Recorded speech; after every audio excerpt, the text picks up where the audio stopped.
नमस्कार। अगर आप राजस्थान की प्रतियोगी परीक्षाओं की तैयारी कर रहे हैं तो आज का ये सेशन आपके लिए बहुत ही ज़रूरी होने वाला है। हम बात करने जा रहे हैं राजस्थान के खनिज संसाधनों की, एक ऐसा टॉपिक जहां से सवाल आना आप मान के चलिए पक्का है। तो चलिए शुरू करते हैं। आपने ये लाइन बहुत बार सुनी होगी कि राजस्थान को खनिजों का अजायब घर कहते हैं। पर ऐसा क्यों कहते हैं? क्योंकि यहाँ खनिजों की इतनी ज्यादा वैरायटी और मात्रा है जो सच में हैरान कर देती है। तो ये सिर्फ एक कहने की बात नहीं है, ये राजस्थान की असली पहचान है। जरा इस नंबर को देखिए, 81।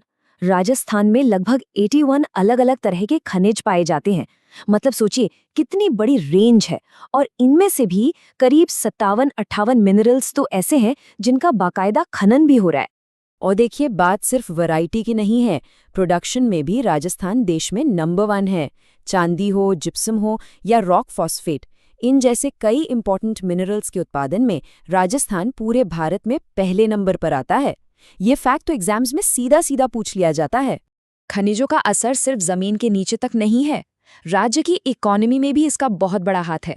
राजस्थान की जो जीएसडीपी है, यानी सकल घरेलू उत्पाद, उसमें माइनिंग सेक्टर का योगदान लगभग 3.4% है। तो ये हमारी अर्थव्यवस्था का एक बहुत मजबूत पिलर है। तो आज हम क्या क्या देखने वाले हैं? सबसे पहले तो हम समझेंगे कि ये अजायब घर वाला कॉन्सेप्ट क्या है। फिर हम धात्विक, अधात्विक और ऊर्जा खनिजों की खानों और जिलों पर नजर डालेंगे। और हाँ, आखिर में वो चीज जिसका सबको इंतजार रहता है, इन सबको याद रखने की कुछ जबरदस्त ट्रिक्स जो एग्जाम में आपका काम बहुत आसान कर देंगी। तो चलिए सबसे पहले बात करते हैं धात्विक खनिजों की। ये वो मिनरल्स हैं जिनसे हमें लोहा, तांबा और चांदी जैसी धातुएं मिलती हैं। एग्जाम पॉइंट ऑफ व्यू से सबसे जरूरी चीज है इनकी खानों के नाम और वो कौन से जिले में है ये मैच करना। अच्छा, यहाँ एक बड़ी इंटरेस्टिंग बात है सीसा जस्ता के बारे में। इन्हें जुड़वा खनिज या ट्विन मिनरल्स भी कहते हैं। पता है क्यों? क्योंकि नेचर में ये हमेशा एक साथ गलेना अयस्क के रूप में ही पाए जाते हैं। इनकी मेन माइंस हैं उदयपुर में जावर, राजसमंद में राजपुरा दरीबा और भीलवाड़ा में रामपुरा अगुचा। और हाँ, चांदी भी इन्हीं खानों से एक को प्रोडक्ट के तौर पर निकलती है। अब कुछ और बड़े प्लेयर्स को देख लेते हैं। तांबे के लिए तो झुंझुनू का खेतरी सिंघाना इलाका दुनिया भर में मशहूर है। लॉ एस के लिए जयपुर का मुरीजा बनुला याद रखना है। और जब भी टंगस्टन की बात आए तो नागौर की डेगाना खान का नाम सबसे पहले आता है। ये डेगाना वाला सवाल तो इतनी बार एग्जाम्स में पूछा जा चुका है कि इसे तो भूलना ही नहीं है। मेटालिक मिनरल्स के बाद अब बारी है नॉन मेटालिक मिनरल्स की। ये वो खनिज हैं जो फर्टिलाइजर्स, सीमेंट और पत्थर इंडस्ट्री जैसे सेक्टर्स की रीढ़ की हड्डी हैं, और राजस्थान इनमें भी बहुत अमीर है। तो अधात्विक खनिजों में सबसे पहले बात करते हैं रॉक फॉस्फेट की। ये मिनरल सुपर फॉस्फेट फर्टिलाइजर बनाने के काम आता है, जो हमारी खेती के लिए बहुत ही जरूरी है। इसीलिए इसे हम उर्वरक का राजा भी कह सकते हैं। और देखिए, जब भी रॉक फॉस्फेट का जिक्र हो तो एक नाम अपने दिमाग में बैठा लीजिए, उदयपुर का झामर कोटड़ा। ये सिर्फ राजस्थान की ही नहीं बल्कि पूरे भारत की सबसे बड़ी रॉक फॉस्फेट की खान है।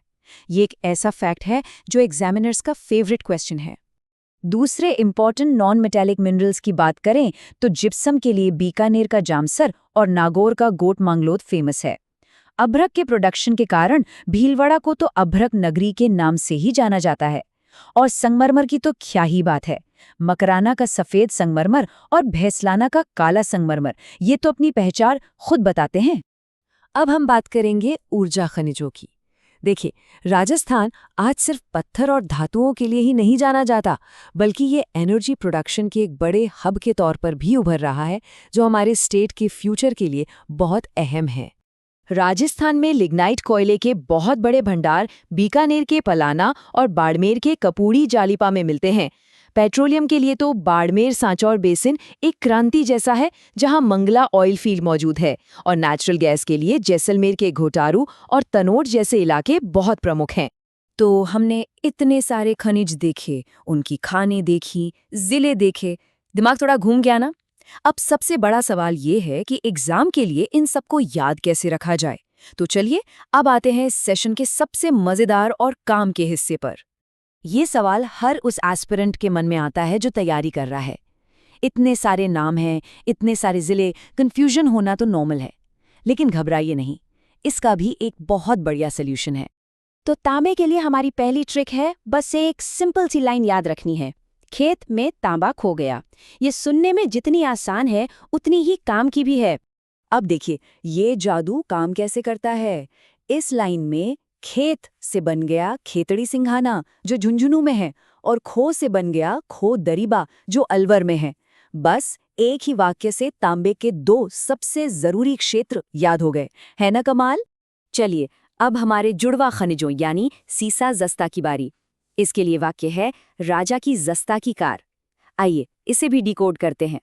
इसे ध्यान से समझिए। रा का मतलब है राजपुरा दरीबा राजसमंद में, जा से है जावर की खान उदयपुर में, की से याद रखना है कायड़ घुघरा अजमेर में, और र से रामपुरा अगूचा भीलवाड़ा में। देखा, एक ही ट्रिक से सीसा जस्ता की 4 मेन माइंस और उनके जिले कवर हो। और ये तो सिर्फ शुरुआत है। जैसा कि आप स्क्रीन पर देख सकते हैं, लौ अयस्क, टंगस्टन, मैंगनीज और जिप्सम जैसे दूसरे खनिजों के लिए भी इसी तरह की आसान और मज़ेदार ट्रिक्स हैं। ये आपकी तैयारी को और भी आसान बना देंगी। आप इन्हें आराम से देखकर नोट कर सकते हैं। और आखिर में चलिए फटाफट से वो की फैक्ट्स दोहरा लेते हैं जो अक्सर परीक्षाओं में सीधे सीधे पूछ लिए जाते हैं। ये वो जानकारी है जिसे बिल्कुल भी मिस नहीं करना है। तो याद रखने वाली मुख्य बातें क्या हैं? हिंदुस्तान जिंक लिमिटेड का हेडक्वार्टर उदयपुर में है। हिंदुस्तान कॉपर लिमिटेड झुंझुनू के खेतड़ी में है। और अभी राज्य में 2015 की खनिज नीति चल रही है। और अगर सवाल आए कि किस जिले में सबसे ज्यादा खनिज भंडार है, तो जवाब है उदयपुर। और जाते जाते आपके लिए एक सवाल। जैसा कि हम जानते हैं 2015 की पॉलिसी अभी एक्टिव है, लेकिन एक नई खनिज नीति पर भी चर्चा चल रही है। आपको क्या लगता है ये नई नीति राजस्थान के खनिज क्षेत्र और उसके भविष्य को किस दिशा में ले जाएगी? ये एक ऐसा टॉपिक है जिस पर आगे भी नजर बनाए रखना बहुत जरूरी है।